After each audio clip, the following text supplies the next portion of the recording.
Hi BookTube! My name is Sarah and welcome to The Bookish Knitter, and welcome to another video. And in this video, I'm going to be talking about what everybody on BookTube seems to be talking about this week, and that is reading and channel goals. So yeah, I don't have a lot of channel goals, but I do have a couple of reading goals, and I'm pretty excited to share those with you guys. So I talked about a week or so ago in a video about reading through some of the Goodreads Choice Award nominees, and also trying to read through some of my Book of the Month picks. And that is still something I am going to definitely be trying to do in 2025. But I do have some other goals, so I thought I would share those with you guys. So the first one is the, ever-present Goodreads goal. All of us who are on Goodreads, even though I do Storygraph as well too now, I do have Goodreads still, and I do like making that goal every year. I do like picking a number, and I know I did a video recently as well about did I read enough this year, so take this with a grain of salt, but I do hope to get to 200 books in 2025.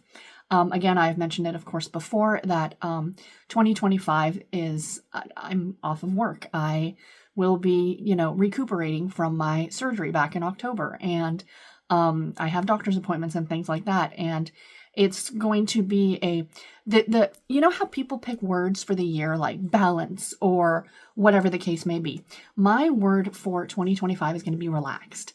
And that's what I hope for in 2025, that it's going to be a relaxing year for me. 2024, of course, was very, very stressful for pretty much everything I was going through. Constant worrying, constant, I spent 3 months in hospital. I had that major surgery. 2024, while it was a fantastic year, and I know not everyone will agree with me, but for me personally, the year ended on a very, very high note, and I am super pleased about that, but it was still a very, very stressful year. So 2025 is going to be my year of relaxation, the year that I get to spend probably the whole year off of work, without having to worry about that. How often do we get to do that in our careers, to be able to take an entire year off and, kind of relax? And I mean, not that I'm just going to be sitting around twiddling my thumbs, but, I'm going to have appointments and I'm going to have things to do, but it's still going to be much more relaxed than getting up and going into the office every day. And that's going to be kind of a treat, because eventually I am going to get back to that. And, I am going to be going back to work at some point, and I want 2025 to be my relaxation year. So that's why I'm picking 200 books. I think that's definitely something that I can achieve, and I'm excited about it. But beyond that, the other goal that I like, and I do this every month on my Discord, for those of you who do not know, I do have a Discord, the link is below, that I host I do it weekly, like a weekly page count challenge. And, it goes, I have things set up so you can check it out and you can pick whatever number of pages you want to get to. Most of us are doing like 1,000 pages a week, and that's kind of my goal for 2025 as well. So my goal is 52,000 pages for the year read. And I'm excited about that. And I count ebooks, print books, audiobooks, anything. If it's got a page count on Goodreads, I count it. So 52,000 pages is kind of my goal for the year. It's a good round number, 52 weeks in the year, 1,000 pages a week, 52,000. So yeah, and I know on Storygraph, you can actually, put a page count challenge, which I really like. I wish you could do that on Goodreads as well, but Storygraph does offer that option, so I'm looking forward to that. Now, I did talk about doing the Read What You Own challenge. I am not going to be doing that in the full capacity that it's meant to be, where you're supposed to read X number of books before you allow yourself to buy any more books. I can't do that, you guys. I can't. It's not something that is attainable to me. My one thing that I want to try and do in 2025 is not to buy physical books. I'm going to allow myself digital, because, of course, digital space is unlimited. I can have as many books as I want on my Kindle Cloud or on my Kobo or whatever the case may be. But physically, I do not have the space. So my goal in 2025 is not necessarily to buy less, but to not buy physical, but to choose to buy digital instead. A lot of the times my justification of buying a physical book is because the price difference is like $1 or $2 between that and a digital edition. But then I think now I'm paying for space as well. So and space, is at a premium. So digital will be the way for me to go going forward. So like I said about the Read What You Own challenge, my goal in 2025 is to read more from my physical shelves. So, or more, to read more from my owned shelves, whether that be physical or digital. Not say that I cannot buy anything, but that I'm going to keep track of how many books I read that were on my shelves prior to the start of 2025 and see if I end up with more finished at the end of the year than not. I do not know what my starting TBR is. I have absolutely no idea because I have not cataloged all of the books that I own. I know I own something like almost 500 on my Kobo, almost 1,000 on my Kindle. I'd say close to 1,200 on the Amazon, or not Amazon, on the Harlequin app, like the ebooks for Harlequin, and then Lord knows how many actual physical books I own. I can tell you I started cataloging them the other day on a program that I have, a web-based program that I have that I pay a subscription to, and I entered one box of books, and it was 100 books. And that was one box. And that didn't even make a dent in my actual collection. So if someone told me I had 5,000 physical books, that wouldn't surprise me in the least. So all that to be said, I have no idea what my physical TBR or my owned TBR actually is. That we're going to find out by the end of 2025. That's another one of my goals, is to get all of that cataloged by the end of 2025. And, purge what I want to purge and keep what I want to keep. So, I've mentioned it before, I think in a video, that our plan is in 2025 is to actually move. For those of you who don't know, we live at my mother's house, and have been here since the pandemic. And we are ready to back out on our own. And we're super excited about that. So we're hoping, by the late summer, early fall next year. So I'm kind of getting prepared for that by organizing the book room. So when we are ready, we're ready. We won't have to be worrying about packing and stuff like that, like packing books and stuff. So yeah, to get everything cataloged by the end of 2025. But like I said, my goal is to read more from my physical shelves. So I'm just going to kind of keep track. And let's say I read 200 books, and let's say 125 of them end up being books that were on my TBR prior to 2025. I'll call that a win. So yeah, so that's kind of my goal there. And I am allowing myself to buy books, but those books, the way I'm kind of going to work it is that what I was thinking, because I have been pre-ordering some stuff. And the problem is with pre-ordering, and I know a lot of us are guilty of this, we'll pre-order the book and then not get to it for 6 months or 6 years.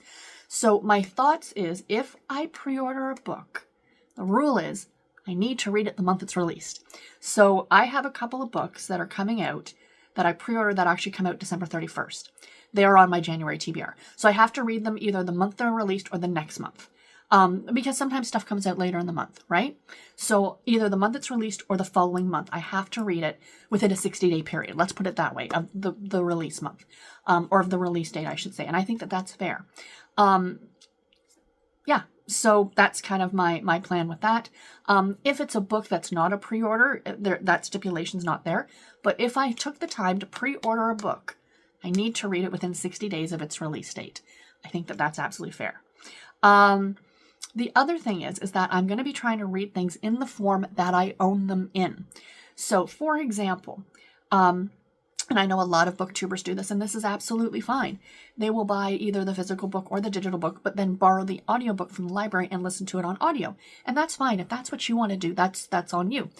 But I saw a booktuber the other day. She was reading, I can't remember who it was, but she was reading through the Goodreads Choice Award nominees for thriller and horror, I think, or just thriller, mystery thriller. And she had the Richard Osman book, the new one, the We Solve Murders, that I actually plan on reading in January.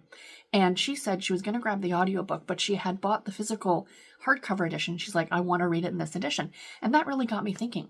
That book, like, for example, I was gifted that hardcover copy of We Solve Murders by Richard Osman. And I kind of really want to read it as a hardcover. I know it's big. I know it's bulky. I know it's difficult to carry around.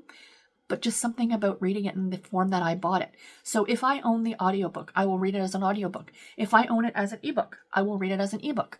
And that's kind of my game plan, is to read in the form that I own the book, instead of like gravitating towards something else. The other thing, that being said, is that means that I will not be listening to as much audio in 2025. And I'm okay with that. That is kind of one of my goals as well, is to make this, because I said this is the year of me being like taking it easy and relaxing and all those things, that I don't, even though I have 200 books on my Goodreads goal, I don't need to fly through stuff. And I can take my time, and there's just something that is just lovely about just sitting down with a book. I mean, I do a lot of crafting, I do a lot of other things, and I watch a lot of BookTube. And, you know, the one thing I've been missing, because I've been listening to a lot of audio lately, is podcasts. I've kind of fallen behind on listening to my podcasts. So I like to start doing that while I'm having my breakfast in the morning, or while I'm making my dinner, or whatever the case may be. When I get back to work and when I'm commuting again, you know, then will be audiobook listening time. But for now, and I'm not saying I'm not going to listen to audiobooks, because I absolutely am going to be listening to audiobooks in 2025, but they are probably going to be maybe less than a quarter of what I actually listen to or actually read. That's one of my plans. And of course, I talked about new releases that I have been pre-ordering. I really want to read some more new releases in 2025, maybe even just a couple a month. I have, I think, 3 on my TBR for January. I have one that comes out January 7th, and which is a romance by Jenny Holiday. Into the Woods, I think it's called. It looks super cute, and I love Jenny Holiday. And then the other 2 are actually young adult romance novels that come out on the 31st of December. So I'm very excited about both of those. So, you know, 2 or 3 new releases every month across a wide range of genres, I think is going to be great. Category romance, of course, you guys know, as I'm dubbed here on BookTube, the queen of category romance. My goal is to read at least like 10 of those a month. From stuff that I already own, from my physical shelves, my digital shelves, all those things. So that's another one of my goals. And of course, I'm going to be rereading through some of my childhood favorites. I know last year I was kind of working through the Babysitter's Club, but I'm going to be alternating between the Nancy Drew Files, which are the series that came out in the 80s, Sweet Valley High, and the Babysitter's Club. So, like, for example, in January will be Nancy Drew. So in January, I'm going to read Nancy Drew. In February, it's going to be Sweet Valley. In March, it'll be the Babysitter's Club. And then in April, we'll swing back to Nancy Drew. And that's how I'm going to work my way through the year. So I kind of touch into all of them a little bit throughout the course of the year. And yeah, I think that's going to be a lot of fun. So I have big plans. Now, in terms of channel goals, it's kind of hard with the channel itself to like place goals to be like, oh, I want to hit X number of subscribers. That's really... It is up to me, but it's not. I mean, I can do everything that I can to try and grow the channel, but ultimately it's to you guys and the subscribers and stuff like that. But I definitely want to make sure I'm putting out videos every week. I want to continue doing the daily shorts. I really love doing those. I'm doing them right now for Vlogmas, and I'm going to continue with random books from my category romance or my Harlequin shelves. You guys seem to really be enjoying those, so I'm going to continue with that. I'm going to get back to vlogging every week in the new year and putting out a couple of extra videos every week. So my goal is, I think, like 4 videos a week and then the shorts. Again, my goal for 2025 is relax, but in all honesty, this I find very relaxing, you guys. This is not stressful to me at all. It never has been. As soon as it gets stressful, stop doing it, because then it's no longer fun. But yeah, so I want to get those videos out, and in the new year, in January, I'm going to be doing a video because I am revamping the channel memberships here. Some new tiers, some new kind of incentives for you guys. So stay tuned for that. I think that'll be out the 1st or 2nd week of January. I'm going to announce that. But that's basically what I'm going to do here on the channel. Where we end up at the end of 2025 is where we end up. I mean, in a way, I've got this entire year to really devote to this channel, and I'm super, super stoked about that. So I think it's going to be a lot of fun. We've got the book club coming up, and whatever you guys want to see, do let me know as well. If there's anything that you guys would like to see here on the channel, you'd like to see me do, to talk about, I would really love that. But ultimately, at the end of the day, this channel is a reflection of me, and it's a reflection of my reading and my life, and I'm going to read what I want to read. And, I know a lot of people kind of read because I see a lot of like, oh, so-and-so is reading this, so I'm going to read it too, or, oh, this is getting pretty big on Book Talk, or whatever the case may be. no matter any of that, unless it's something I am really interested in, I'm not going to bother. I want to read stuff that I want to read. And the other little thing I wanted to mention, that being said, is that it will also be the year of the DNF. If I get through, and I did this a lot last year, I just decided this book is not for me and I put it down. And I loved doing that. And something I plan on continuing in 2025, that if I'm not enjoying a book, it's okay, I can put it down. So yeah. So anyway, guys, those are my goals. Let me know some of yours in the comments below. And until my next video, everybody, take care and happy reading. Thank you all so much for watching. Bye, guys.